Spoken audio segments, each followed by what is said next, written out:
எங்கள் வாழ்வும் எங்கள் வளமும் மங்காத தமிழென்று சங்கே முழங்கு.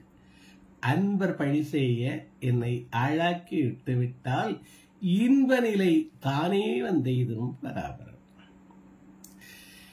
இந்த ரெட்வர்ட் தளத்தை மிக அருமையாக நிறுவி தொடர்ந்து கொண்டு செலுத்துகிற இனிய நண்பர்களுக்கும், இந்த தளத்தில் இப்ப பொறுப்பேற்று ஓராண்டுக்கு மேலே மிக அருமையாக 500-600 உறுப்பினர்களையும் ஒருங்கிணைத்து ஒரு குழுவாக்கி இந்த நிகழ்வுகளை எல்லாம் திட்டமிட்டு எல்லாரையும் தொடர்பு கொண்டு நிகழ்வுகளுக்கான அந்த பொருண்மை தலைப்பை வாங்கி அவர்களுடைய நாட்களை இந்த நாளில் பேசுறீங்கன்னு ஒருங்கிணைத்து நினைவூட்டி அந்த ஃபிளையர் அதையும் போட்டு ரொம்ப சிறப்பாக செயல்படுகிற இனிய நண்பர் திருமிகு சேவா அவர்களுக்கும், இங்கே இணைந்திருக்கிற எனது இனிய நண்பர்கள் திருமிகு அருணகிரி, திருமிகு ரமேஷ், திருமிகு அம்பி, அந்த இதில் இணைந்திருக்குங்க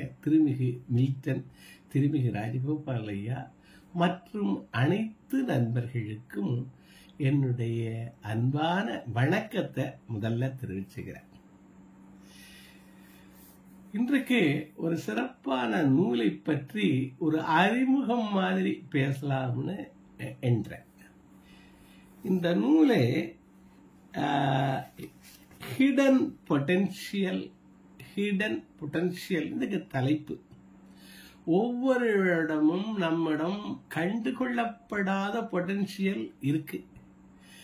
அந்த பொட்டன்ஷியலை கண்டுகொண்டும் நம்மிடம் மட்டும் இல்லை, நம்மை சார்ந்தவர்கள், கூட இருக்கவங்க, அப்புறம் அதாவது உற்றார், நம்ம பிள்ளைகள், முக்கியமா பிள்ளைகள், நமது துணைவர், துணைவி, ஒவ்வொருத்தையும் அந்த பொட்டன்ஷியல் இருக்கு.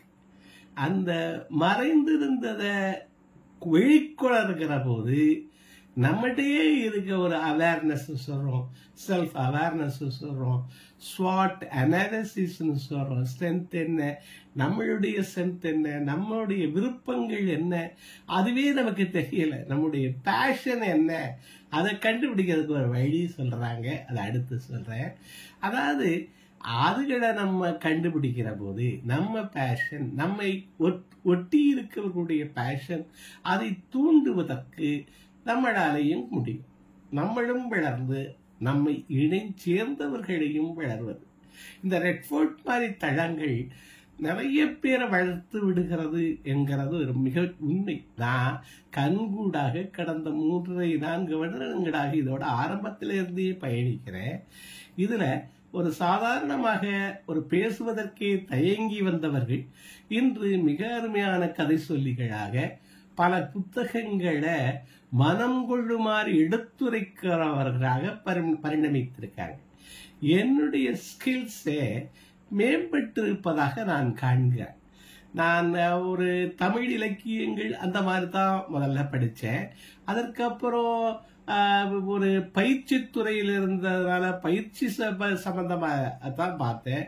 இப்ப நிறைய ஆங்கில நூல்களையும் இங்கே கேட்டும் கேட்டதை உள்வாங்கியும் இங்கே ஏதாவது ஒரு சொல்ல கேட்கிற போது நம்மளுக்குள்ள இருக்கிற எண்ணங்கள் தூண்டப்படுகின்றன.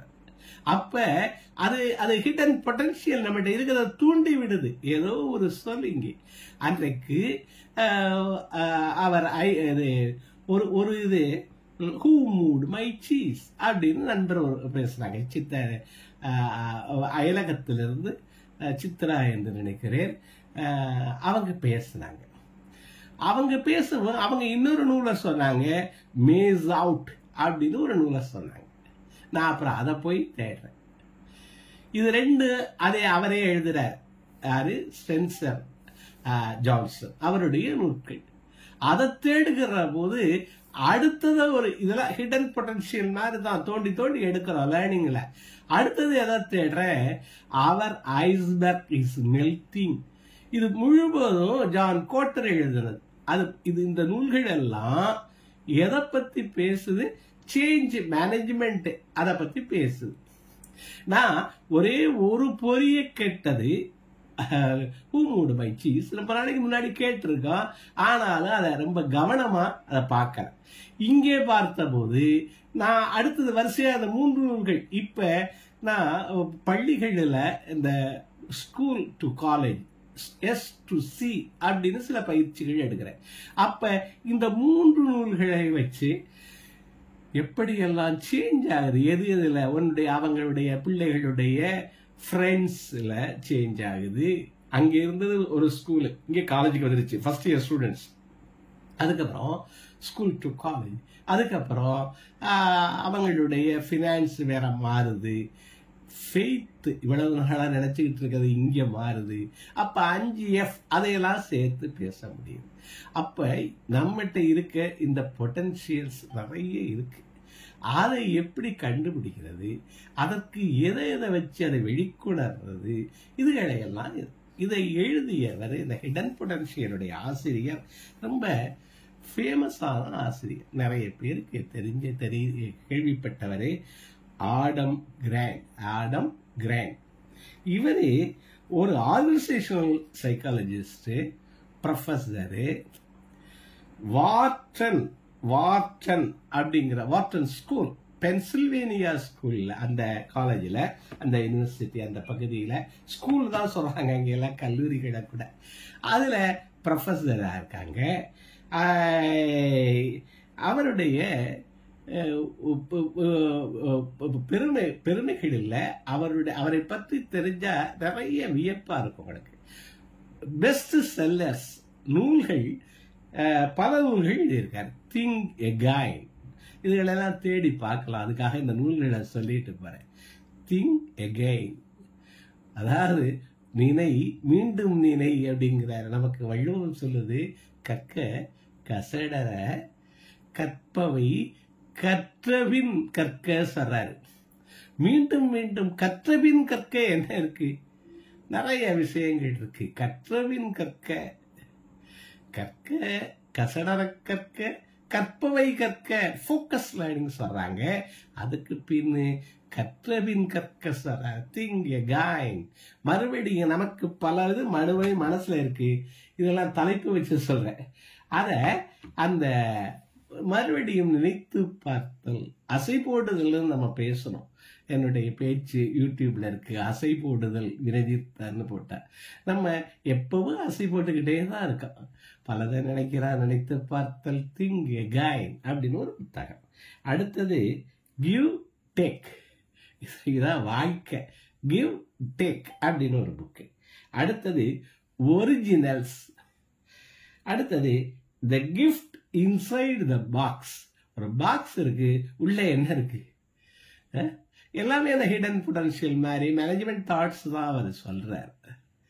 இவருக்கு ஒரு பாட்காஸ்ட் வச்சிருக்காரு, ஜேம்ஸ், அதாவது பாப்புலர் ரீதிங்கிங். அவருடைய பாட்காஸ்டுக்கு பேரு ரீதிங்கிங். நண்பர்கள் அதை போய் பார்க்கலாம். இவருடைய டெட் டாக் இருக்கு, நான் போய் பார்த்தேன். டெட் டாக் தளம் மிகச்சிறந்த தளமாக நான் பார்க்கிறேன். உரைகள் 18 நிமிடத்தில் முடிந்து விடுகிறது. நான் நிறைய பிள்ளைகளையும் சேர்க்கிறேன், என்னுடைய உறவினர்களையும் சொல்றேன். பிள்ளைகளை சில பேர் இப்ப போறாங்க, அதுல எவ்வளவு போறோம், அதுல ஆங்கிலமும் வளரும், தமிழும் வளரும். ஏன்னா நம்ம தமிழ்ல நினைச்சு பார்க்கிறோம். எளிமையான ஆங்கிலத்துல பலர் பேசுகிறார்கள், பல சாதனைகளை பேசுகிறார்கள். அந்த டெட் டாக், TED, அது அவசியம் போகணும். அதுல ஆடம் கிராண்டுடைய டெட் டாக் ரொம்ப நல்லா இருக்கு. அதை கொஞ்சம் தான் நான் கேட்டேன். நான் இப்ப உங்களுக்கு நான் சொல்றது, இந்த நூலை நான் முழுவதும் படிக்கலைங்கிறதையும் உங்கள்கிட்ட சொல்ல விரும்புறேன். ஏன்னா ஒரு பேச்சிலே ஒரு நேர்மை இருக்கணுங்கிறாங்க. எனக்கு பல இதுகள், இந்த நூல் கிடைத்ததே ஒரு நண்பருடைய, இது ஒரு பரிசு கடை. அவர் இதுல ரொம்ப ஆழங்கால் பட்டவர். அதாவது அவர் இன்று வராரா அனுப்பிச்சிருக்கேன். சடேஷ், அவரு சிங்கப்பூர்ல இப்ப இருக்காங்க. சடேஷ் நெஹ்ரு, குமார் நேருன்னு அவருடைய பேர், சதீஷ்.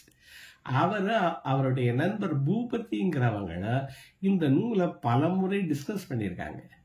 நீங்க படிச்சு பாருங்க அப்படின்னு சொல்லி அமேசான் வழியாக எனக்கு அவர் இதை பரிசாக அளித்தார். நான் இப்ப சேவா அவர்கள் கேட்ட போது இந்த நூல் என்னுடைய டேபிள் மேல இருந்தது, அதனால நான் இதை பற்றி பேசுகிறேன்னு சொன்னேன்.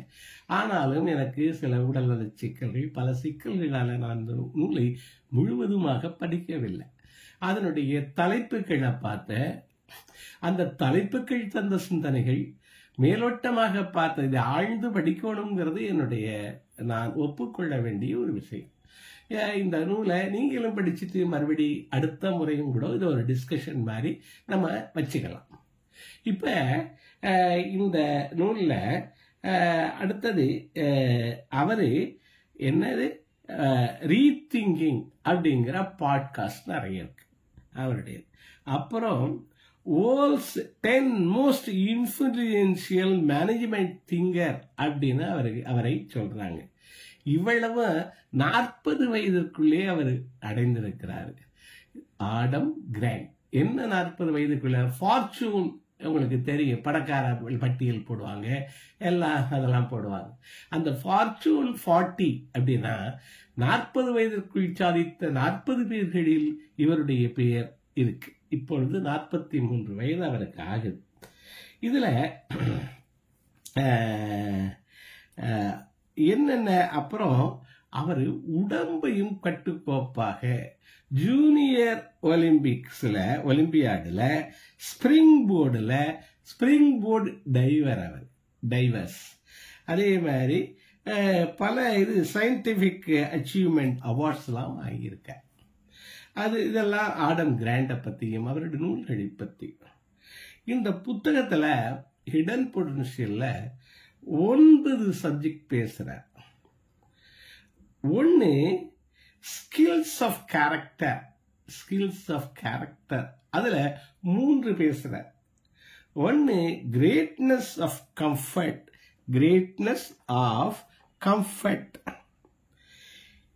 இது கம்ஃபர்ட் நிறைய பேரு இந்த கம்ஃபர்ட் ஜோன் அதை உடைச்சு வெளியில வர முடியல. அதை உடைச்சு வெளியில வந்தாதான் நமக்கு என்ன பொட்டன்ஷியல் இருக்கு அப்படின்னு தெரியும். கம்ஃபர்ட் ஜோன்ல இருக்கும். அதை விட்டு embracing the unbearable awkwardness of லேர்னிங்கிறாரு.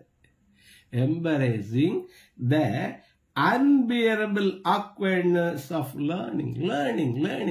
இப்ப லைஃப் லாங் லேர்னிங் சொல்றோம். சாந்துணையும் கல்லாதவாறுன்னு தமிழ் சொல்லுது. இது தொடர்ந்த படிப்பு. ஒவ்வொரு நாள் நேற்று இருந்தது இன்றைக்கு மாறுது. இன்னைக்கு நான் கம்ப்யூட்டர் இல்லிட்ரேட் தான்.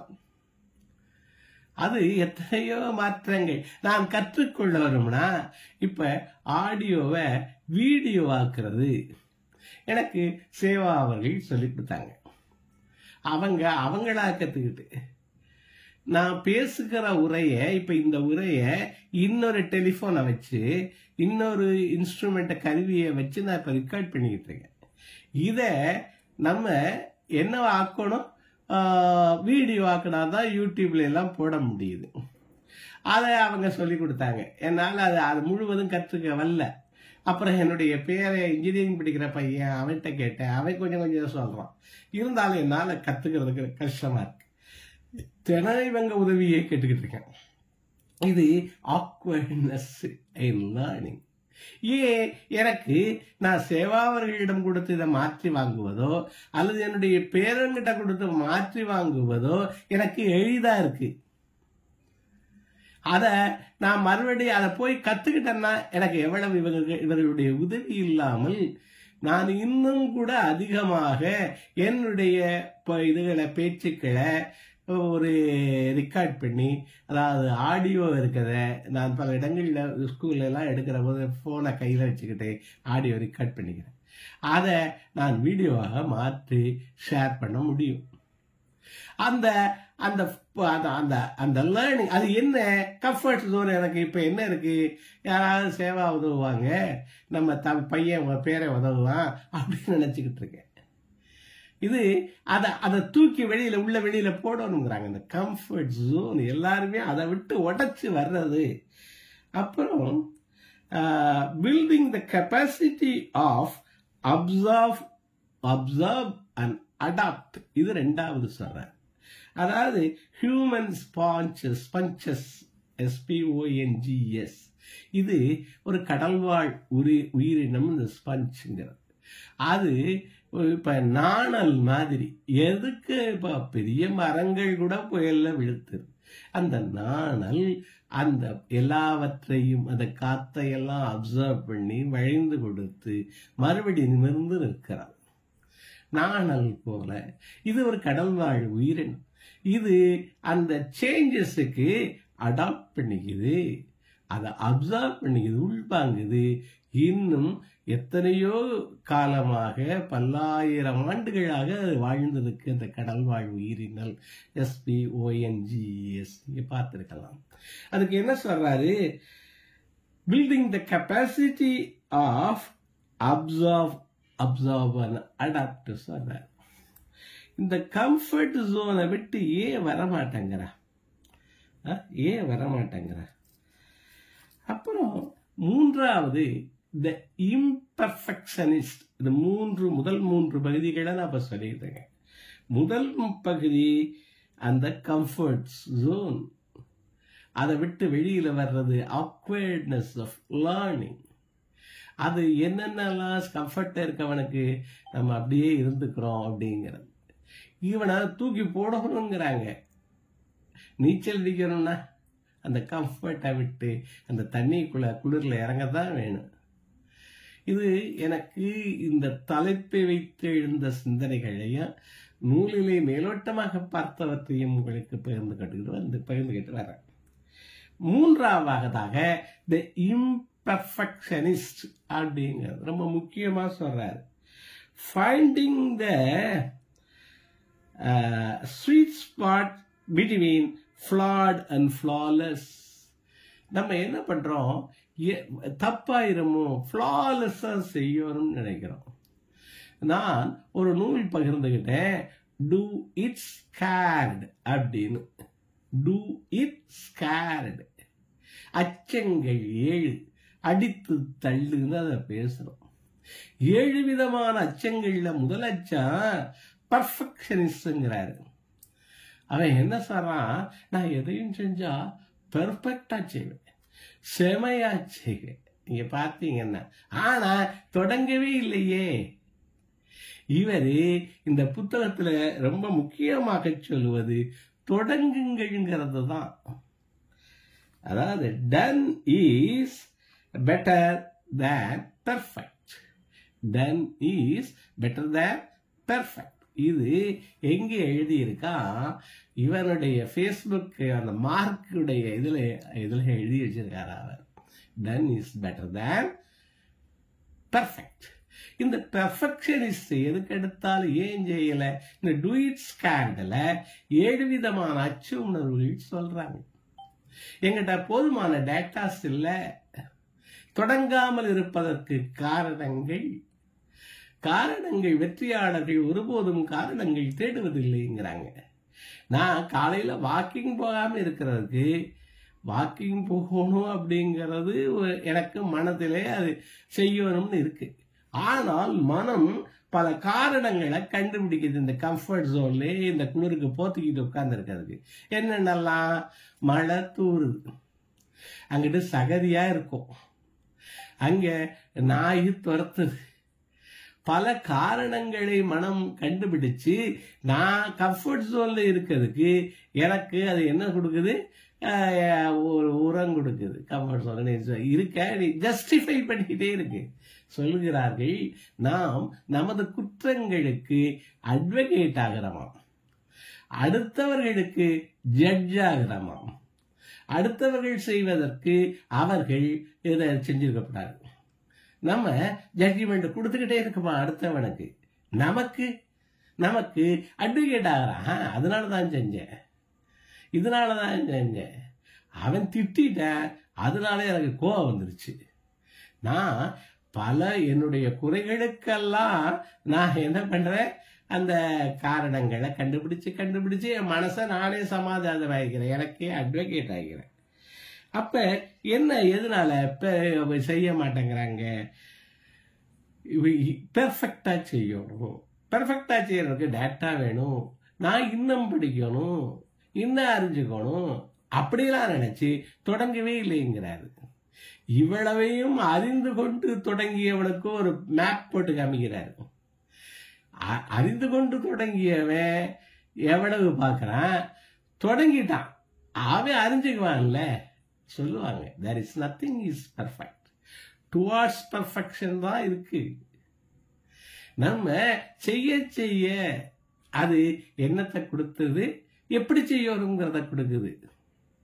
நாங்கள் 3 சொல்லுவோம் இந்த ஆஸ்க்ல. How to ask, whom to ask, how often you ask என்று 3 சொல்லுவோம். இன்சூரன்ஸ்ல இந்த விற்பனையாளர்களுடைய பயிற்சிகளில் நான் சொல்லுகிறது, நீங்கள் தேடுவதும் கேட்பதும் தான் உங்கள் தொழில். கேளுங்கள். நம்பர்ஸ் தான் இன்னைக்கு ஸ்ட்ரென்த்னு சொல்றோம். எத்தனை பேரை கேட்ட அப்படிங்கிறது தான் வணிகம்னு சொல்றோம். எத்தனை பேரிடம் இதை சொன்னாய்ங்கிறது தான் இந்த வணிகம்ங்கிறோம். அதுக்கு நிறைய விசிட் ஃபீ கான்செப்ட்லாம் பேசுறோம், அதெல்லாம் இங்க வேண்டாம். அப்ப அவரு எப்படி கேட்கணும்னு உனக்கு தெரியல, யார கேட்கணும்னு உனக்கு தெரியல, டோன்ட் பெக் அப்படிப்போம். ஆஸ்க் சிம்பிளி, ஆஸ்க் ஃபோர்த்ரைட்லி, உரிமையுடன் கேளுங்கள். நீங்கள் யாசகம் பாங்க போல ஆஸ்க் சிம்பிளி, ஆஸ்க். இப்படி மூக்கை இப்படி தொடலாம்னா ஏன் இப்படிலாம் தொடறது, ஸ்ட்ரைட்டா கேட்க வேண்டியது தானே. ஆஸ்க்ல நிறைய சொலிசிட்ஸ் வரும், வேண்டி விரும்பி கேளுங்கள் சொல்றோம். பல கேள்வி ஆஸ்க் ரீசனபிளி சொல்றோம். அப்ப அதெல்லாம் கேட்க தெரியல. அப்படி இருந்தாலும், யார கேட்க தெரியல, எப்படி கேட்க தெரியலன்னு இருந்தாலும், நிறைய பேரை நிறைய முறை கேட்கிற போது how often you ask சொல்றாரு. நிறைய தவணை கேட்கிற போது யார கேட்கணும், எப்படி கேட்கணுங்கிறது பிடிபட்டு போகுது. அப்ப ஒருவன் எல்லாவற்றையும் அறிந்து கொண்டு, ஒரு மேப் போட்டிருக்கு புக்ல, அறிந்து கொண்டு தொடங்கணும்னு நினைச்சுக்கிட்டு இருக்கேன். அவனுடைய செய்ததை பார்த்தா இத்தினூண்டா இருக்கு அந்த படம்.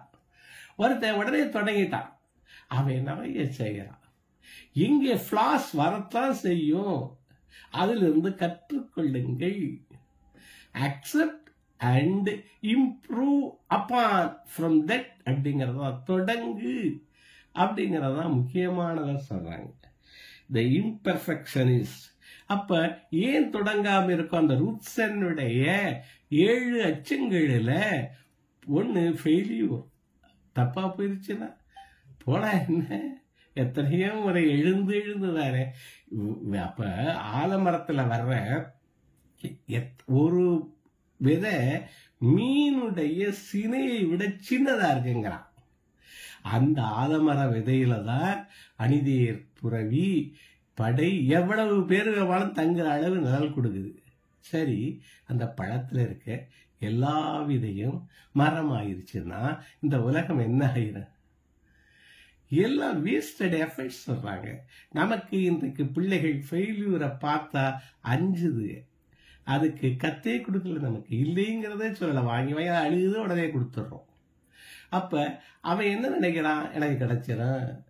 அவன் கம்ஃபர்ட் ஜோன்ல இருக்கான், முயற்சியே பண்ணல. அந்த கம்ஃபர்ட் ஜோனை எப்போ உடைச்சுக்கிட்டு வர்றது? அப்படிதான் அவனுடைய ஹிடன் பொட்டன்ஷியல் என்னன்னு பார்க்க முடியும். இன்னொன்று சொல்கிறார்கள், நான் முன்னாடி சொல்ல வேண்டியது, அவர் சொல்றாரு எல்லா பிள்ளைகளுக்கும் ஒரே அளவுதான் இதற்கு என்ன இருக்கு, ஆற்றல் பொது. ஆனா அத கண்டுபிடிக்கல நம்ம. அறிவு பொது. அந்த பயிற்சியும் முயற்சியும் தான் இல்ல. பயிற்சியும் முயற்சியும் பிள்ளைகளுக்கு நீங்க கொடுத்தீங்கன்னா அது இருக்கிறதுலேயே ஒரு கெட்டிக்காரன் தான் ஜெயிப்பாங்கிறது இல்லைங்கிறது அவருடைய முதல் பாடம். இந்த இருக்கிறதுலேயே த பெஸ்ட் தான் ஜெயிப்பாங்கிறது இல்லைங்கிறாரு அவர். எல்லாம் அந்த அடுத்த நிலையில நம்ம 80-20 பிரின்சிபல் பேசுறோம். 80-20 பிரின்சிபல்ல, பாரட்டோ பிரின்சிபல்ல என்ன சொல்றாங்க, ஒரு வணிகம் இருக்கு, ஒரு இது இருக்கு, 80% வேலையை 20% பேரே கொடுக்குறாங்க. அதாவது 100 அந்த வணிக நிறுவனத்தில் 300 பேர் இருந்தா 20% பேர் தான் அந்த வணிகத்துக்கு கம்பெனியுடைய குறிக்கோளை முழுவதும் நிறைவேற்றுறாங்கிறாங்க.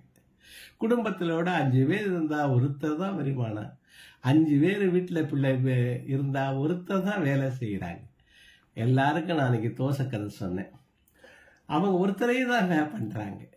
அந்த 20 இப்ப என்ன சொல்றாங்க, இவருடைய இது அந்த 20ங்கிறது டாப்ல வச்சுக்கோங்க.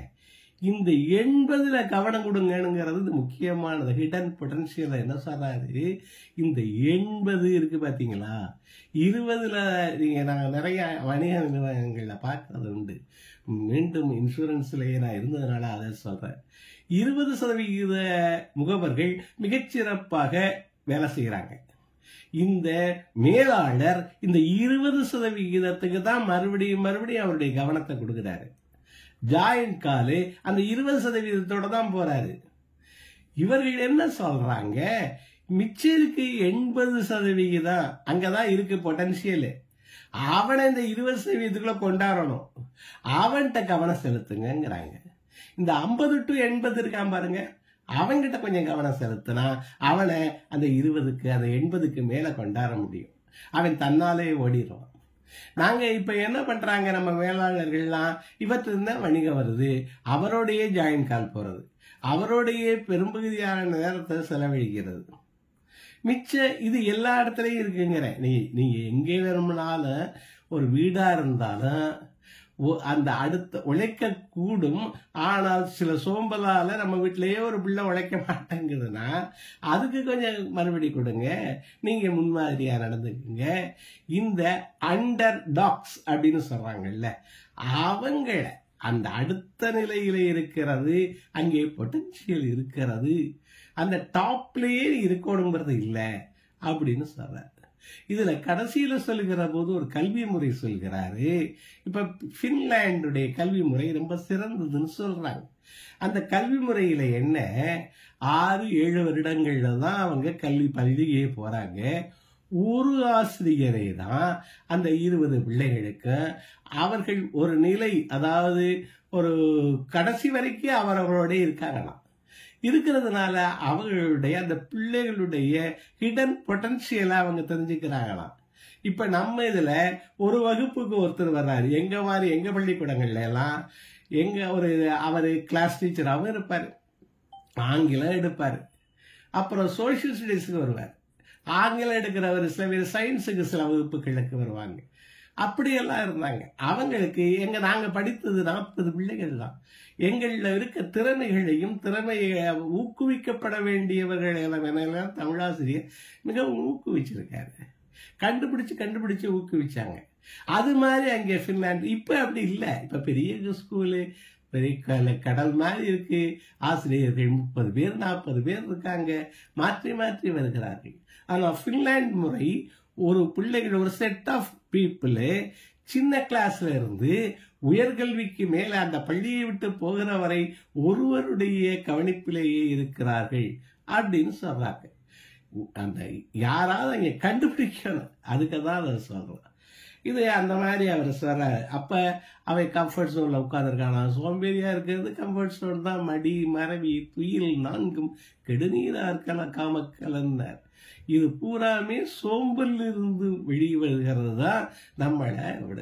இன்னொன்னு பின்னாடி சொல்றாரு, அன்கட் ஜெம்ஸ்ங்கிறார். அது கல்லு, வைரக்கல்லு, அது கட்டிங்க பொறுத்து தானே அதனுடைய விலை ஏறுது, அதனுடைய ஜொலிப்பு மாறுது, அதனுடைய வேல்யூ அடிஷன் ஆகுது. அது மாதிரி இன்னொரு சொல்கிறாரு, இந்த தேர்ந்தெடுக்கும் முறைகள் இன்டர்வியூஸை பத்தி பேசுறார். அந்த இன்டர்வியூஸ்ல பெரிய ரொம்ப சிறந்தவனைத்தான் எடுக்கணுங்கிறது இல்லைங்கிறத மாதிரியும் சொல்றாரு. எனக்கு ஒரு திருக்குறள்னா ஞாபகம் வந்தது. எனை வகையான் தேறிய கண்ணும் எனை வகையான் தேறிய கண்ணும் வினை வகையான் வேறாகுபவர் பலர்னு சொல்லுது.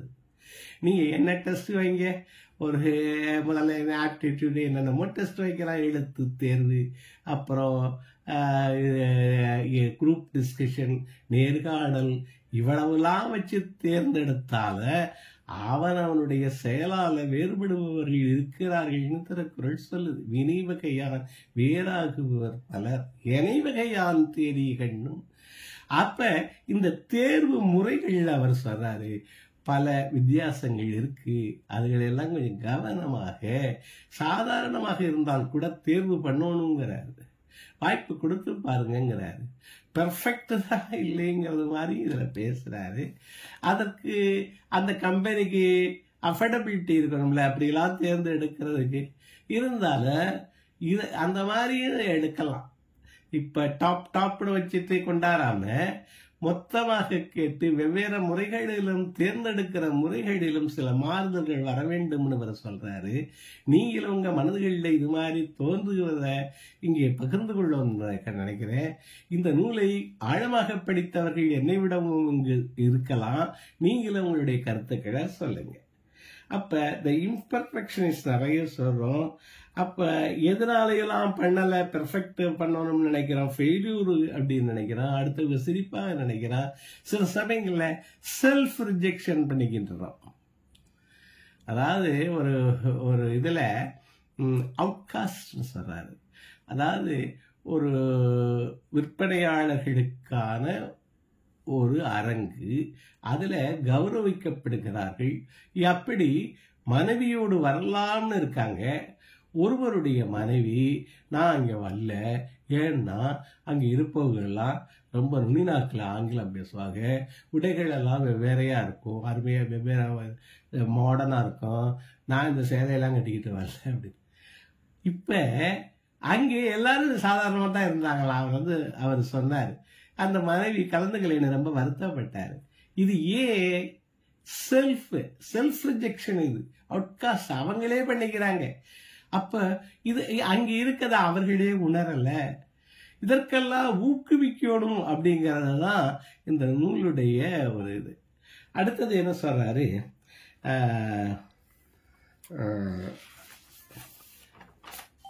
Every child heads ahead designing schools to bring out the best in students. நான் சொன்னேன், ஒரே ஆசிரியர், பின்லாந்து முறையை இங்கே சொல்லப்படுகிறது. Systems of opportunity, openings, mining for gold, unearthing collective intelligence in teams. அதுல இருக்கிற அந்த இன்டெலிஜென்ஸ், அன்அர்த்திங், நிறைய பேர் நிறைய இதுகள்லாம் சொல்லுவீங்க. ஒரு சிலியில 36 இதுல விவரிக்கப்படுகிற ஒரு இன்சிடென்ட், 36 கூலி தொழிலாளர்கள் சுரங்கத்துல மாட்டிக்கிறாங்க. அவருக்கு என்ன பண்றாரு, இந்த ஹியரார்கியை விட்டுலாம்ங்கிறாங்க. எனக்கு கீழே எனக்கு அவன் அதுக்கு மேல சொல்லி இங்க வரணுங்கிறது இல்லைங்கிறாங்க. சில நேரங்கள்ல சில சந்தர்ப்பங்கள்ல டைரக்ட் லிங்க் கூட இருக்கலாங்கிறாங்க. இவர் என்ன பண்றாங்க, அந்த ரெஸ்கியூ டீமினுடைய தலைவர் உலகம் முழுவதும் அதை இது பண்றாரு. 36 பேர் இதுக்குள்ள மாட்டிக்கிட்டான், உலகம் முழுவதும் அதற்கான சப்போர்ட்டை கேட்கிறாரு. அப்ப ஒரு சாதாரண பிளே போன் இருக்கு பாருங்க, அதை வச்சு கூட ஒருத்தர் உயர்ந்த எல்லாம் வச்சு கூட அவங்களை கான்டாக்ட் பண்ண முடியலையா. ஒரு $10 உள்ள பிளே போனை வச்சு அவங்கள கான்டாக்ட் பண்ண முடிஞ்சிச்சா. அதே மாதிரி இன்னொரு ஒரு இது என்ன வந்தது, இதே பேரலா இன்னொரு குழி தோண்டி அந்த 36 பேரைய 89 நாட்கள் கழித்து 69 நினைக்கிறேன் அவர்களை மீட்டார்களாம். அப்போ இந்த ஒரு கன்வென்ஷனலாவே போகணுங்கிற அவசியம் இல்லைங்கிறது மாதிரி ஒரு பார்வை சொல்றாரு. இது கலெக்டிவ் இன்டெலிஜென்ஸ் அப்படிங்கிற வார்த்தையில சொல்றாரு. ஒரு இன் டீம்ஸ் சொல்றாரு. டைமண்ட்ஸ் இன் த ரஃப், அதைத்தான் சொன்னேன், அன்கட் சொன்னேன். Discovering uncut gems in job interviews and college admissions. நிறைய பேருக்கு இந்த அட்மிஷன்ஸ் கொடுக்கப்படவில்லை. இதுகளெல்லாம் கொஞ்சம் பல டிஸ்கஷனுக்கு உட்பட்டது. இப்ப பாலு மகேந்திராவுக்கு இது கிடைக்கலையா, எது இந்த பிலிம் இன்ஸ்டிடியூட்ல போட்டோகிராஃபியோ அதுக்கு அவர் விரும்பி அப்ளை பண்ணாரா, அது கிடைக்கலையா. அவர் என்ன பண்ணாரா, ஒரு குறுக்கடல இது இது செய்யும், இப்படிலாம் செய்யணுங்கிறது இல்லை, நான் உங்களுக்கு சொல்ற ஒரு நிகழ்ச்சி. அவர் என்ன பண்ணியிருக்காரு, அவருடைய மார்க்கை திருத்தி அதுக்கப்புறம் சேர்ந்தாரா. அதுல அந்த போட்டோகிராஃபியில எவ்வளவு மிக உச்சத்துக்கு அவர் போனாரும் உங்களுக்கு தெரியும்.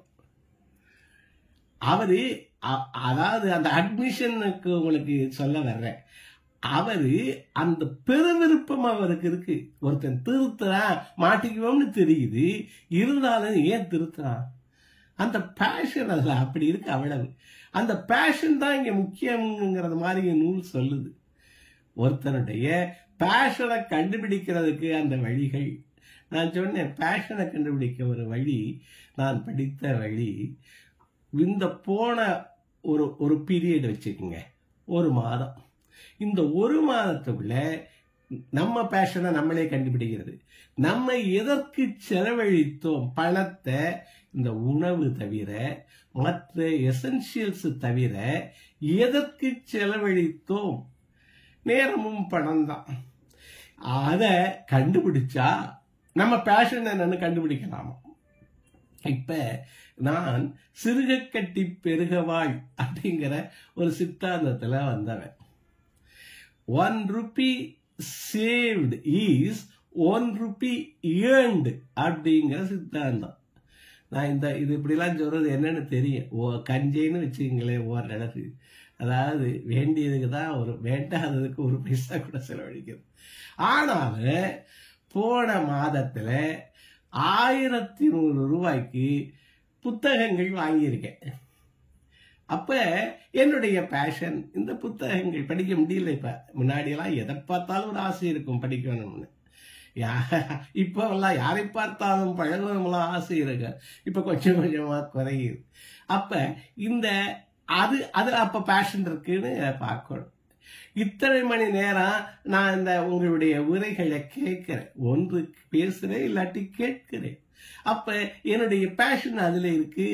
என்ன கேட்கிறேன், இலக்கிய சார்ந்தும் பயிற்சி சார்ந்தும் மற்றது சார்ந்தும் கேட்கிறேன். இந்த பயிற்சிகளுக்காக நான் முயற்சி செய்கிறேன். அப்ப ஒவ்வொருத்தரும் தன்னுடைய பேஷனை கண்டுபிடிக்கணுங்கிறாங்க. அப்ப அந்த பெருவிருப்பம் இருக்கிறதுனால நான் அந்த பாலு மகேந்திரா இதுல சொன்னேன். அவரு அதுல ரொம்ப பெரிய விருந்தினர். எங்கள் பகுதியில ஒருவரே, எங்கள் ஊர்க்காரரு, அவருக்கு மெடிக்கல்ல கிடைக்கல. ஆனாலும் ரொம்ப இது இருந்தது. அவர் அந்த காலம், நான் சொல்றது என்னுடைய காலத்துக்கு கொஞ்சம் பின்னாடி, அவரு பல வேற முயற்சிகள் எல்லாம் ஒரு இதுல இடம் வாங்கினார். அதற்கப்புறம் இந்த அமெரிக்காவுக்கு போனாரு. வாய்ப்பு இருந்து இந்த ஸ்கின் இதுல ஸ்ரீதேவிக்கெல்லாம் அந்த மூக்குக்கு மாற்று சிகிச்சை கூட பண்ணினாருன்னு சொல்லுவாங்க. அவர் எங்க ஊரை சேர்ந்தவர். பலருக்கும் இந்த மாதிரி இந்த அதுல ரொம்ப பெரியவரா வந்தாரு. அப்ப எங்கெங்கயோ இருக்கு, எது இருக்கு, ஒளிஞ்சு இருக்கு, அதுகளை கண்டுபிடிக்கணும். இப்ப அதுக்கு ஒரு சிஸ்டம் சொல்றாரு. அது என்னன்னா,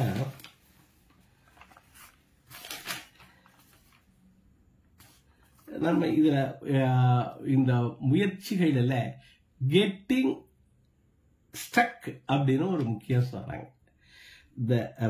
அதாவது ஒரு இடத்துல தொடர்ந்து முயற்சி பண்ணிக்கிட்டே இருக்கணுங்கிறது தான். அன்ஸ்டக் அப்படிங்கிறது ஒரு முக்கியமான வார்த்தையா ஒரு அதிகாரமே இருக்குது. அன்ஸ்டக், நம்ம என்ன பண்றோம், முயற்சிகள் பண்றோம். முயற்சிகள்ல பல நேரங்களில் அன்ஸ்டக் ஆயிடும், ஸ்டக் ஆயிடும். அது அன்ஸ்டக்குங்கிற, அதை விட்டு வெளியில வருவதற்கு கொஞ்சம் பின்னோக்கி போய் கூட முன்னாடி வரலாங்கிறார். இப்ப புலி பாயிறது அதாவது பதுங்கிறது பாயிறதுக்குன்னு சொல்றான்ல, அந்த மாதிரி கூட சில நேரங்கள்ல இதுகளெல்லாம் நிறைய இன்னும் யோசிக்க வேண்டிய நிகழ்ச்சி பல இருக்கு. கெட்டிங் அன்ஸ்டக், டிஃபையிங் கிராவிட்டிங்கிறாரு. கிராவிட்டி இழுக்குது. பல நேரங்களில் நம்ம கீழே இழுக்கிறது. சில இடங்கள்ல நம்மள முயற்சி செய்ய முடியாம பண்றது என்ன, குடும்பங்கள்ல குடும்ப சூழல். என்ன இப்ப பெண்களுக்கு நிறைய ப்ரொமோஷன்ஸ்லாம் அவங்க போகலாம், ஆனால் இடத்த விட்டு போக முடியாம நான் அலுவலகங்கள்ல பார்த்துட்டு சொல்றேன். அந்த இடத்துல கணவரோடு இருக்காரு, கணவரும் இங்க வேலை பார்க்கிறாரு. இவங்க அந்த ப்ரொமோஷன்ஸ் அக்செப்ட் பண்ணாமையே அந்த முதல் லெவல் என்ட்ரி லெவல்லையே ரிட்டையர் ஆகிறவங்களை நான் பார்க்கிறேன். இது என்ன பண்ணுது? இந்த கிராவிட்டி அது இழுக்குது. நம்மளுடைய பொட்டன்ஷியலை பயன்படுத்த விடாம இந்த கிராவிட்டி இழுக்குது. அதுகளெல்லாம் விட்டு வெளியில எப்படி வரணும்? அப்ப சில பேர் நான் பார்த்திருக்கேன், கணவரை சமாதானம் பண்ணி அவர்கள் என்னென்னமோ பண்ணி நல்ல இடத்துக்கு வந்து என்னுடைய நண்பர் என்னுடைய லெவல்லையே ரிட்டையர் ஆனவர்களையும் நான் அறிஞ்சிருக்கேன். அதற்காக அவர்கள் பல விலைகள் கொடுத்திருக்கிறாங்க. ஆனால் அந்த பேஷன் உயர வேண்டும் என்கிற அந்த பேஷன் இழுத்துக்கிட்டு போயிருக்கு. அதுகளெல்லாம் இப்ப நம்மளோட இப்ப என்னென்ன சொல்லியிருக்கீங்க? இப்ப டிஃபையிங் கிராவிட்டி, இன்னொன்னு கெட்டிங் அன்ஸ்டக், அப்புறம் டெய்லி ரொட்டீன், நிறைய டிரான்ஸ்ஃபார்மிங் த டெய்லி கிரைண்ட்ங்கிறார். அந்த டெய்லியில இருந்து நம்ம கொஞ்சம் மாறுறதுலாம் இதுகளெல்லாம் ஒரு பகுதியாக சொன்னேன். ஸ்கில்லில் கம்ஃபர்ட் ஜோனை விட்டு வெளியில வர்றத சொன்னேன். இந்த ஹியூமன் ஸ்பென்சஸ் பத்தி சொன்னேன். அதாவது observe and adapt the perfection imperfection is அதை பத்தி சொன்னேன். டுவார்ட்ஸ் பெர்ஃபெக்ஷன் தான் பாசிபிள். டு ஸ்டார்ட் வித், உடனே தொடங்குங்கள், எனக்கு அது வேணும் இது வேணும்னு இல்லாம தொடங்கி கொண்டோன்னா சேகரிச்சு வரலாம்ங்கிறது இந்த லேர்னிங்ல சொன்னோம். இப்ப ஒரு முக்கியமான ஒரு பாயிண்ட் ஸ்கஃபோல்டிங் அப்படிங்கிறது முக்கியமா சொல்றாங்க. அது என்ன ஸ்கஃபோல்டிங்? மைனிங் ஃபார் கோல்டு சொன்னேன், அன்கெட்டு அதுக்கு ஜெம்ஸ் சொன்னேன். இதுல இந்த ஸ்கஃபோல்டிங் அப்படிங்கிறது ஒன்று சொல்றாங்க. அது என்ன? பெரியாரை துணைக்கொள்கிறாங்க. ஸ்கஃபோல்டிங் என்ன உங்களுக்கு தெரியும்? இப்ப டெம்பரரி ஒரு ஸ்ட்ரக்சர் இப்ப கட்டுறாங்க. எது கட்டுறாங்க? ஒரு வீடு கட்டுறாங்க. வீடு கட்டுற போது அதுல அந்த சாரம் கட்டுறாங்கன்னு சொல்றோம்ல, ஸ்கஃபோல்டிங். அந்த சாரம் கட்டுறாங்கல்ல, அந்த சாரம் எதுக்கு? ஒரு சப்போர்ட் சிஸ்டம் வேண்டியது. அந்த சப்போர்ட் சிஸ்டம் தான் அது பெர்மனண்டா இருக்குமா? இருக்காது. ஆனால் அந்த டெம்பரரி ஹெல்ப் அதுகள் எல்லாம் வேண்டியது இருக்கு. ஆனால் சில ஸ்கஃபோல்டிங் இப்ப இதுல ஒண்ணு கட்டுற, மாடியில ஒரு இது கட்டுறோம், அதாவது தடுக்கி விழுந்துடாம இருக்கிறதுக்காக ஒரு பேரஃபெக்ட் வாலு கொஞ்சம் தூரத்துக்கு 2 அடிக்கு கட்டுவான். அந்த சப்போர்ட் அது இருந்துகிட்டே தான் இருக்கு. அப்ப சில ஸ்கஃபோல்டிங் இருந்துகிட்டு இருக்கு, சில ஸ்கஃபோல்டிங் உடச்சேரி அது அந்த பர்பஸ் முடிவும் போகுது. ஆனாலும் அது தேவையா இருக்கு. அப்ப அதை கவனிக்கணுங்கிறாங்க. அந்த ஸ்கஃபோல்டிங்கிறது இதெல்லாம் ரொம்ப முக்கியமா அவர் சொல்றாரு. அதை பற்றி நிறையவும் பேசுறார். ஒரு 8 பாயிண்ட்ஸ் இதுல நான் சொல்லி இதை நிறைவு செய்யலாம்னு நினைக்கிறேன். அதாவது உரிய நேரத்துல, அதாவது முக்கியமாக நாட் க்ரோயிங் ஃபாஸ்ட் அப்படிங்கிறது மாதிரி. இப்போ நிதானமான அந்த அதாவது இதுலயே இருக்கும், இதுல கம்ஃபர்ட் ஜோன்லயே இருக்கும். அது நம்ம குரோத்தை, அது ஃபாஸ்ட் குரோத்தை தடை பண்ணுகிறது அப்படிங்கிறது முதல்ல சொல்றது மாதிரி இருக்கு. Willing to learn work ethics 2 இருக்கு. ஒன்னு வில்லிங் டு லேர்ன் இருக்கு, இன்னொன்னு ஒர்க் எத்திக்ஸ் இருக்கு. இதுல அந்த வில்லிங் டு லேர்ன் சில சமயங்கள்ல அது அந்த இதை மீறியும் நம்ம அந்த தெரிஞ்சுக்கணும் அப்படிங்கிற சொன்னல. அதாவது embracing the unbearable awkwardness of லேர்னிங்னு சொல்றாருல்ல, அந்த பாயிண்ட் முக்கியமான பாயிண்ட் இருக்கு. Finding a way to enjoy process leads to more எஃபிஷியன்சிங்கிறாங்க. அந்த ப்ராசஸை என்ஜாய் பண்ணணுங்கிறாங்க. இப்ப நீங்க இன்றைக்கு இந்த மீட்டிங்ல நான் பேசணும்னு நினைச்சா இதற்கான ப்ராசஸ் நான் எழுதுறேன். இப்போ 4 பக்கத்துக்கு நோட்ஸ் எழுதுறேன். இந்த ப்ராசஸை கூட என்ஜாய் பண்ணணுங்கிறாங்க. அதாவது அந்த வழியில அதாவது இப்ப நம்ம ட்ரெக்கிங் போறாங்கல்ல, ட்ரெக்கிங் போய் அங்கே உச்சியில போய் அடையிறது ஏதாவது இருக்கா? இப்ப ட்ரெக்கிங் போறோம்னா உச்சிக்கு போனா என்ன, அது மலை தான். அவனுக்கு அந்த ப்ராசஸே அது உச்சி அவனுடைய கோலாவே இருக்கு. அந்த நடந்து போறபோது எதிர்ப்படுகிற obstacles, how to overcome the obstacles, அதெல்லாமே அவனுக்கு ஒரு என்ன கொடுக்குது, ஒரு மனநிறைவை கொடுக்குது. அவனுடைய பர்பஸே அதுவாக தான் இருக்கு.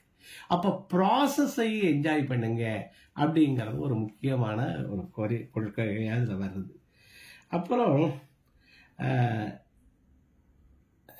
we need support from others to build a framework. அதான் ஸ்கஃபோல்டிங் சொன்னேன். அதற்கு அந்த யாரெல்லாம் உதவக்கூடும் அப்படிங்கிற டெம்பரரியாகவோ அல்லது ஃப்ரெண்ட், ஃபிலாசபர் அண்ட் கைடெல்லாம் சொல்கிறோம், அதெல்லாம் அதை தேடி அதை நம்ம வச்சுக்கணுங்கிறது. ஸ்கூல்ஸ் இண்டிவிஜுவலைஸ்டு சப்போர்ட் இருக்கணுங்கிறது இதில் அந்த ஹிடன் அன்கட் ஜெம்ஸ் அதுகளெல்லாம் சொல்கிறாங்க. அப்போதான் இந்த செய்ததுக்கே பாராட்டி, நம்ம இந்த கம்ஃபர்ட் ஜோன்ல செய்ததுக்கே பாராட்டி இந்த காம்ப்ளசன்சின்னு சொல்றோம்ல, அப்படியே அதுலேயே இருக்கணும். அதை பற்றி நிறைய இதில் கூட பேசினேன். காண்ட் ஹட் அப்படிங்கிற ஒரு புத்தகம் பேசணும். அதுல எல்லாம் இதைத்தான் சொல்றாங்க. 60-40 விதி சொன்னோம். அந்த இதுலயும் இதைத்தான் வருது. அவங்க என்ன பண்றது, நம்ம செய்ததுலேயே ஒரு கம்ஃபர்ட்ல நான் பார்த்துட்டேன். அப்புறம் அதுக்கப்புறம் காம்ப்ளசன்சி வந்துடுது. செய்யாம அதுக்கு நம்ம பொச்சாப்பு அதிகாரம் சொன்னா அது ஒரு புகழ் கொடுக்கிற ஒரு மறதி அயிற்சி மாதிரி. அவன் எவ்வளவு செய்யலாம், 100 ரன் தானே அடிக்க முடியும். கூடவும் போறாங்களே, சில பேர் 100ல் அவுட் ஆயிடுறானே. அப்ப அவனுக்கு 100 அடைஞ்சிட்டுங்கிற ஒரு எண்ணம் கொடுத்துருது. அப்ப என்ன சொல்றாரு, செய்ததுக்கு பாராட்டி அவங்கள நம்ம கொண்டாடுறத விட செய்ய வேண்டுவதை நம்ம யோசிக்கணுங்கிறது மாதிரியும் சொல்றாங்க. அப்ப இந்த ஹிடன் பொட்டன்ஷியல்ல முக்கியமாக சொல்வது கம்ஃபர்ட் ஜோன். அதை விட்டு வெளியில வரணும். அப்ப எல்லாரும் சிறந்தவங்க தான் வரணுங்கிறது இல்லை, சாதாரணமானவர்களும் வர முடியும். அதுக்கு ஒரு சப்போர்ட் சிஸ்டமோ அல்லது அந்த உணர்கிற போது நம்மளால வர முடியும் அப்படிங்கிறது மாதிரி எல்லாம். அதே மாதிரி பிள்ளைகளை நம்ம ஒரு பெர்ஃபெக்ஷனுக்கு காத்துக்கிட்டு இருக்காம தொடங்குனா தன்னால நம்ம கத்துக்குவோம். அப்படிங்கிற போது செய்ய அது தன்னால டுவார்ட்ஸ் பெர்ஃபெக்ஷன் தான் முடியுமே ஒழிய பெர்ஃபெக்ஷனை காத்துக்கிட்டு இருக்கிறதுல பிரயோஜனம் இல்லை. அப்புறம் நம்மளை சேர்ந்தவர்களுக்கும் ஒரு ஹிடன் பொட்டன்ஷியல் இருக்கிறத கவனமாக பார்க்கணும். அதை கொண்டு வருவதற்கு நாம் உதவணும். நம்மிடமும் என்னென்ன இருக்குங்கிறத நாளும் முயற்சி பண்ணணும். ஸ்டக் ஆகிடக்கூடாது அப்படிங்கிறதெல்லாம் நான் இதில் இருந்து பார்த்தது. இன்னும் நிறைய இதில் ஹிடன் பொட்டன்ஷியல் இருக்கு. அதையும் நான் கண்டு உங்களோடு மீண்டும் பகிர்ந்து கொள்கிறேன். நீங்கள் இதில் உங்களுடைய மேலான கருத்துக்களையும் சொல்லணும்னு கேட்டுக்கிட்டு அருமையான வாய்ப்புக்கு தளத்திற்கும் ஒருங்கிணைப்பாளர் திருமதி சேவா அவர்களுக்கும் இதுவரை அருமையாக கேட்ட அன்போடு குறிகளெல்லாம் இட்டு லைக்கெல்லாம் இட்டு பாராட்டிய இனிய தோழர்களுக்கும் நன்றி தெரிவித்து விடைபெறுகிறேன். நன்றி. உங்களுடைய கருத்துக்களை பகிர்ந்துக்கலாம். சார் ரொம்ப அருமையா இருந்துச்சு சார். Thank you sir. எல்லாம் கிளாப் பண்ணுங்க.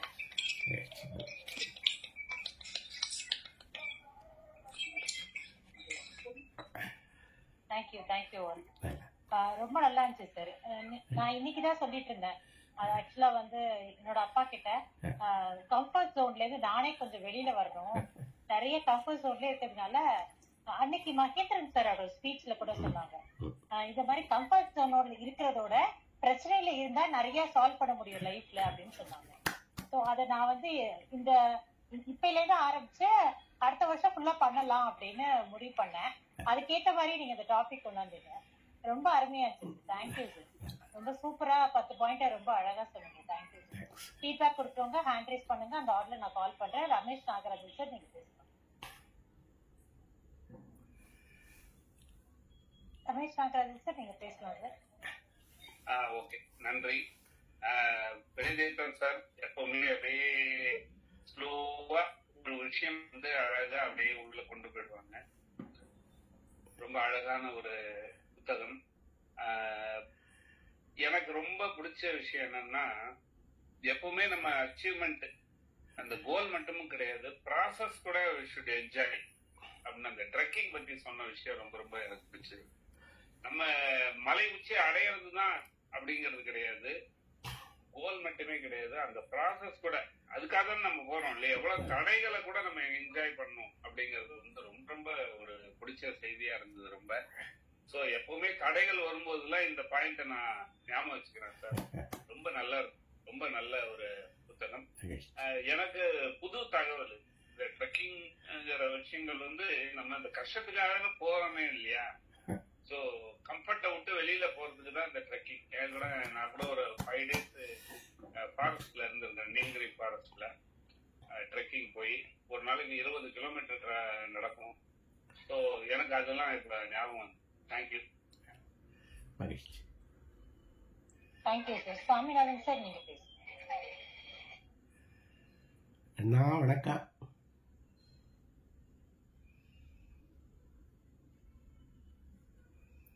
சுவாமிநாதன் சார் கேட்கல.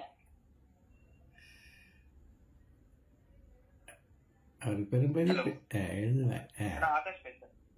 பேசுங்க. யாரு? நான் ஆகாஷ் பேசுறேன்.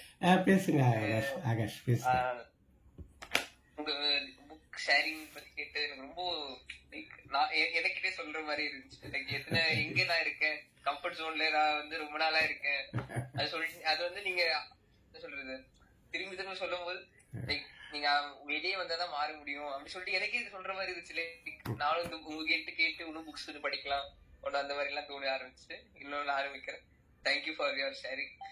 நான் வந்து ஃபுல்லா ஸ்டார்டிங் கேட்க முடியல, ஒரு நடுவுல தான் கொஞ்சம் வந்தேன் நானு. சோ நான் கேட்டதுல இருந்து எனக்கு ரொம்ப சந்தோஷம் சொல்லிட்டு ரொம்ப thank you for your. Thank you Akash. மிட்டன் ராஜசேகர் சார் நீங்க பேசுங்க. ராஜசேகர் சார் நீங்க பேசலாம். எஸ் மேடம், கேக்குதா? கேக்குது. கேக்குது. வணக்கம் மேடம். ரொம்ப சிறப்பு. வந்து இவ்வளவுதான் தொடர்ந்து ஒரு யாகம் நடத்துற மாதிரி நடத்திட்டு இருக்கீங்க டெய்லி. இது வந்து ஒரு பெரிய ஒரு இதுதான் சேவை. அப்ப இன்னைக்கு ஐயா வந்து வழக்கம் போல அவரு வழக்கமா பேசுறது ஒரு விதம், இன்னைக்கு வந்து ஒரு புதிய ஒரு எழுச்சியோட ஒரு சிறப்பான ஒரு வந்து he wants to give his best அப்படின்றது மட்டும் இல்லாம ஆகாஷ் சொன்ன மாதிரி, அப்புறம் ரமேஷ் சொன்ன மாதிரி, அது வந்து அவரை இன்னைக்கு பேசுறது, இன்னைக்கு நான் இருக்கிற சூழ்நிலையும் கூட மேபி இன்னைக்கு வந்து இந்த டெஸ்ட்ல நம்ம சொல்ற மாதிரி இந்த 6 சீரியஸ்லாம் அந்த 3, 6, 9 இந்த டேட்ஸ்ல வந்து நமக்கு வந்து ஒரு ஃப்ரெஷ்ஷான ஒரு இது ஃபீல் வரும் அப்படின்ற மாதிரி. சோ அந்த நாள்ல இவருக்கு இன்னைக்கு பேசுறது வந்து பெரிய ஒரு பாக்கியம். கேட்ட எல்லாருமே புண்ணியவான்கள், பாக்கியசாலிகள் அப்படிதான் சொல்லணும். கேட்காதவர்கள் வந்து இந்த ரெக்கார்டிங் பண்ணுவீங்க, அனுப்புவீங்கன்னு நினைக்கிறேன். ரெக்கார்டிங் பண்ணி விட்டீங்கன்னா ரொம்ப சிறப்பு. ஏன்னா ஃபர்ஸ்ட் வந்து 3 பாயிண்ட் சொன்னீங்க, ஃபர்ஸ்ட் 3 புக்கை பத்தி சொன்னீங்க. இப்போ என்னுடைய ஒரே ஒரு சின்ன வேண்டுகோள் என்னன்னா, அது மாதிரி முக்கியமான கருத்துக்கள், இப்ப முக்கியமான புத்தகத்துக்கு சொன்னீங்கன்னா நீங்க அவ்வளவு வேகமா எங்களால இங்க அதை ஃபாலோ பண்ண முடியாது. அப்புறம் வந்து நாங்க மறந்துடுவோம். அந்த நீங்க அந்த 3 புக்கை இங்க நெட்ஃபோர்ட்டில கேட்டு அதுக்கப்புறம் உங்களுக்கு ஒரு ஸ்பார்க் வந்து அது இன்ஸ்பிரேஷன் அந்த 3 புக்கை பிடிச்சிங்க அப்படின்ற மாதிரி சொன்னீங்க. ஒண்ணு முதல்ல பிடிக்கணும். திருவாசகத்துல சொல்றாரு இல்லையா, பிடித்த 10. அதாவது வந்து முதல்ல ஃபர்ஸ்ட் பிடிச்சிடணும். யானுடைய தொடர்ந்து சிக்கனை பிடிக்காது, யாரு கடவுளையே சிக்கனை பிடிக்கிறதுக்கு வந்து தொடர்ந்து பிடிக்க வேண்டியிருக்கு. சோ அது மாதிரி இப்ப வினைத்தித்தனை தொடர்ந்து பிடிக்கணும்னு சேவை மேடம் எங்களுக்கு கத்துதான் உணர்றேன். சோ ரொம்ப மகிழ்ச்சி.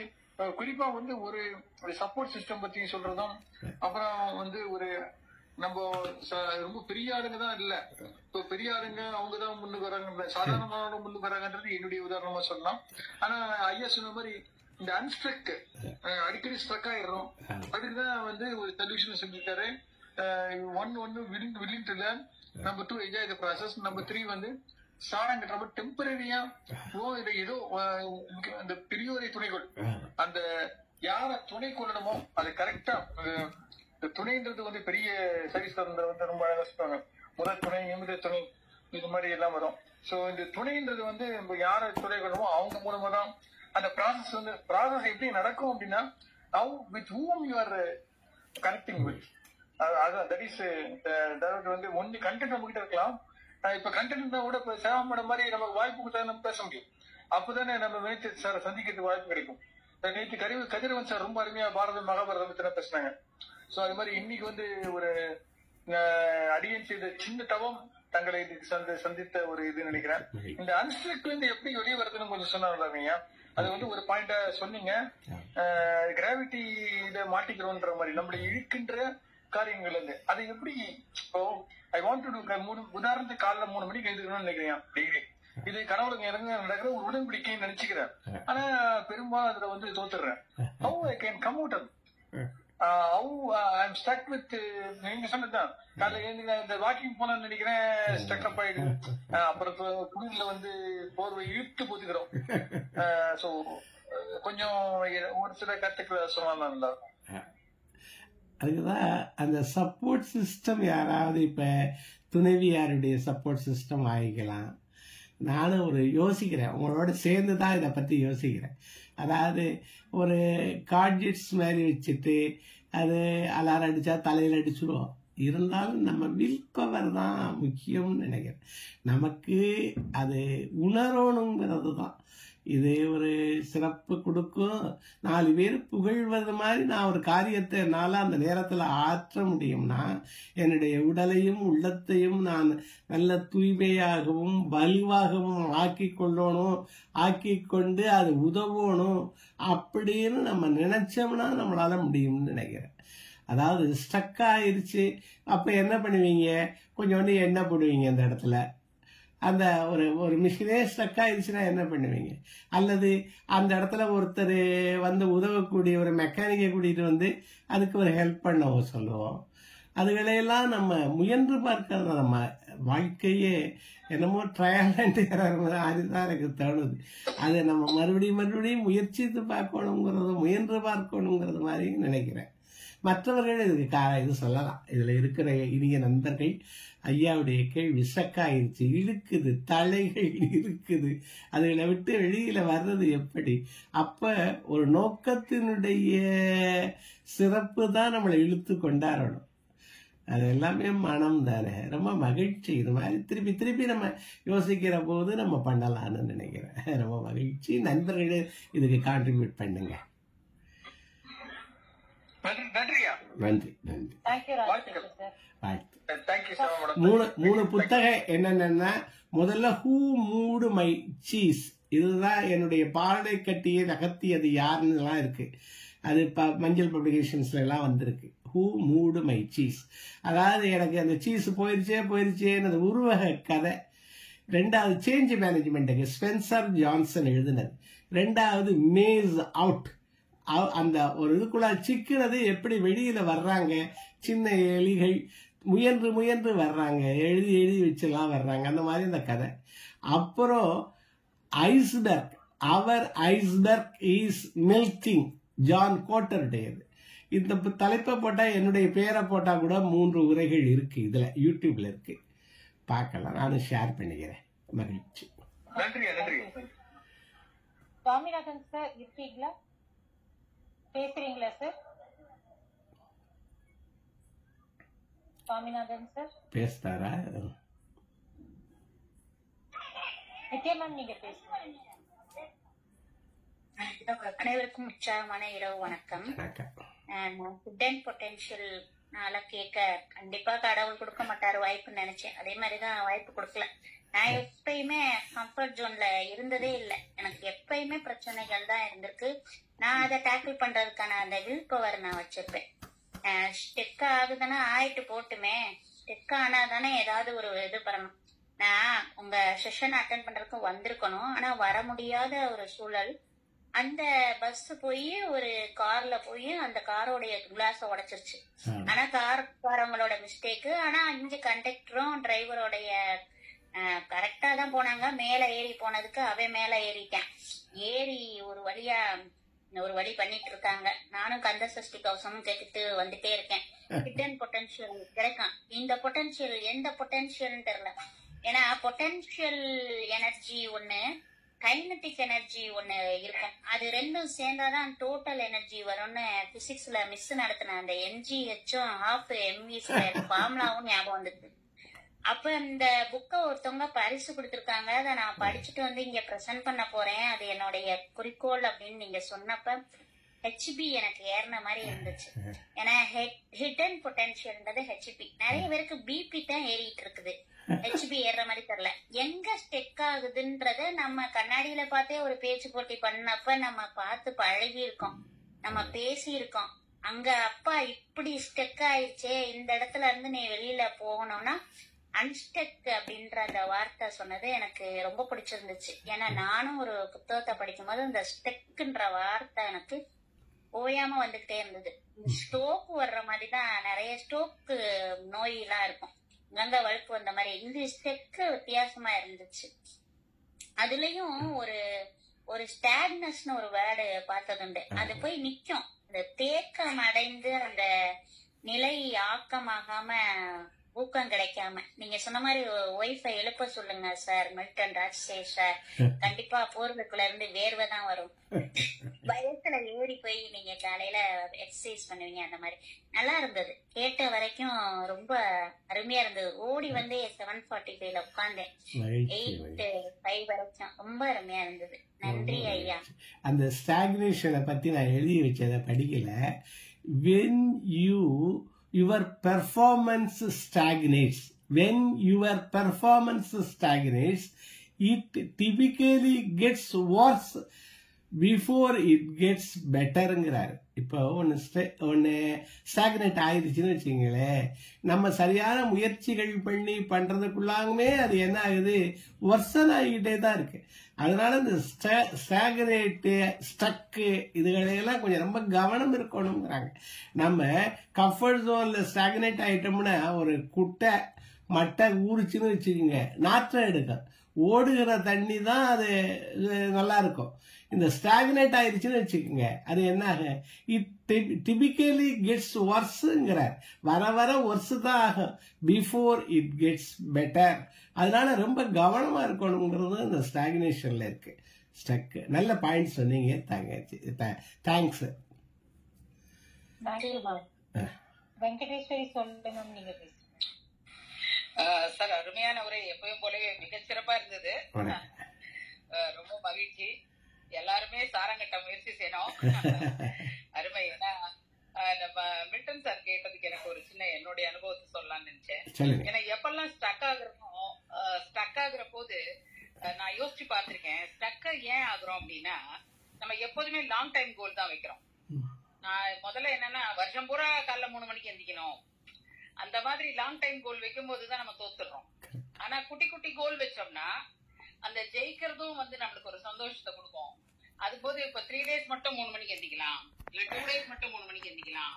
அந்த மாதிரி எல்லா விஷயத்தையுமே சின்ன கோலா வச்சோம்னா அந்த சின்ன சின்ன ஜெயிக்கிறது, பரவாயில்ல நீங்க இஷ்டமே அப்படிங்கறது வந்து நம்மளுக்கு ஒரு சப்போர்ட் கொடுக்குது. அதுல அந்த ஸ்டக் ஆகுற இடத்துல இருந்து நம்மளுக்கு எஸ்கேப் ஆகுறதுக்கு ஒரு வழி இருக்கு அப்படின்னு சொல்லி நினைக்கிறேன் சார். ரொம்ப நல்ல ஐடியா, ஈஸி ஐடியா. எனக்கு தோணுது என்னுடைய லைஃப்ல நான் அப்படிதான் சின்ன சின்ன கோலா வச்சு ஜெயிச்சு அந்த சந்தோஷம் வரும்போது இன்னும் கொஞ்சம் அது பரவாயில்ல, 3 நாள் வரும்போது நல்லா இருக்கேன், அப்போ கூட ஒரு 2 நாள் பண்ணா நல்லா இருக்குமே அப்படின்னு சொல்லி போகுது. இன்னொன்னு என்னன்னா, ஒரு 4 நாள் விட்டோம் ஸ்டக் ஆயிட்டோம், பரவாயில்ல இன்னைக்கு மட்டுமா செஞ்சிடலாம் அப்படின்றது. இன்னைக்காவது செஞ்சிருவோம். ஸோ இன்னைக்கு 24 hours இருக்குல்ல, இன்னைக்காவது செஞ்சிருவோம். அந்த ஒரு பாயிண்ட்டும் வந்து ஸ்டக் ஆகுறதுல இருந்து வெளியே வரதுக்கு யூஸ் ஆகும்னு நினைக்கிறேன் சார். Thank you so much. மகிழ்ச்சி. ராஜகோபால் ஐயா இருந்தாங்களே, நல்ல ஐடியா மேம். அருமை. ராஜகோபால் ஐயா இல்ல செவ்வந்தி ஆறுமுகம். செவ்வந்தி ஆறுமுகம் வாங்க. செவ்வந்தி ஆறுமுகம் நீங்க பேசுங்க மேடம். வணக்கம். வடிவேல் நங்கவல்லி மேடம். ஐயா வணக்கம். சொல்லுங்க. வணக்கம் ஐயா. வணக்கம் ஐயா. உண்மையிலேயே வினயதித்தான் ஐயானுடைய ஒவ்வொரு ப்ரோக்ராமும் எக்ஸலண்டான ப்ரோக்ராம். அதே சமயத்துல கொடுக்க இருக்கக்கூடிய புத்தகமும் ஒரு புதுமையும் புதிய சிந்தனையும் புதிய ஆற்றலையும் முன்னேற்றத்தையும் தரக்கூடிய வகையில தான் அவர் தேர்வு பண்ணி நமக்கு கொடுக்கிறாரு. உண்மையிலேயே இந்த ப்ரோக்ராம்ல கலந்துகிட்ட ஒவ்வொருத்தருக்கும் இந்த இன்னைக்கு சொல்லப்பட்ட விஷயம் உன்னதமான ஒரு விஷயம். இதுல நிறைய கத்துக்க வேண்டிய விஷயம் இருக்கு, நிறைய சிந்திக்க வேண்டிய விஷயம் இருக்கு. உண்மையிலேயே ஐயா ஒரு மிகச்சிறந்த பல்கலைக்கழகம் அப்படின்னு தொடர்ந்து நிறுவனம் பண்ணிட்டு வர்றாரு. அந்த பல்கலைக்கழகத்துல கத்துக்கூடிய மாணவர்களா இன்று வரை நானும் இருந்து தான் வரேன். எனவே இன்னைக்கு சொல்லப்பட்ட ஒவ்வொரு கருத்துக்களும் பரிவர்த்தனை செய்யக்கூடிய விஷயங்கள் உண்மையிலே தொடர்ந்து ஐயாவினுடைய அந்த கருத்துக்களையும் ஐயாவினுடைய ஒவ்வொரு உரைகளையும் பெற்றுக்கொண்டே இருக்கிறேன். உண்மையிலேயே மிகச்சிறப்பு இன்னைக்கு கொடுத்திருக்கக்கூடிய அந்த புத்தகத்தினுடைய கொடுத்திருக்கக்கூடிய விஷயங்கள் ஏராளம்.